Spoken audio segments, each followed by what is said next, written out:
আসসালামু আলাইকুম।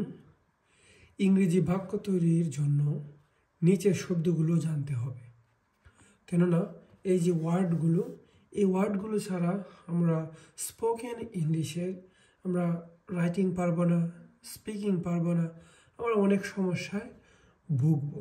সো কিছু ওয়ার্ড আমি আপনাদেরকে দেখাচ্ছি, দেখেন।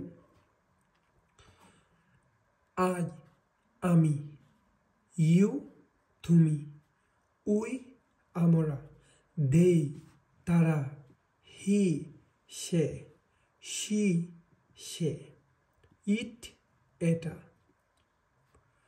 my, আমার, your, তোমার, our, আমাদের, their, তাদের, his, তার, her, তার, its, এটার।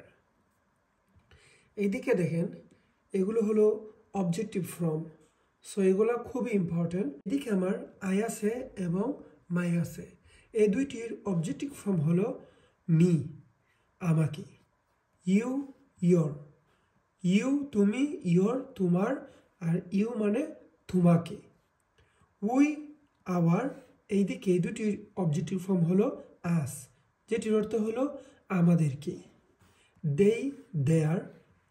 এইদিকে আমাদের হলো অবজেক্টিভ ফর্ম দেম, যা বোঝায় তাদেরকে, হি, হিজ, এখানে আছে হিম, যা বোঝায় তাকে, she, her, her, it, it's, ইট, যা বোঝায় এটাকে।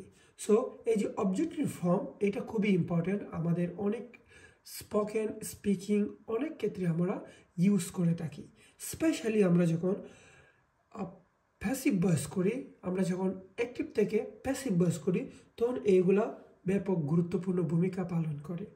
সো ধন্যবাদ।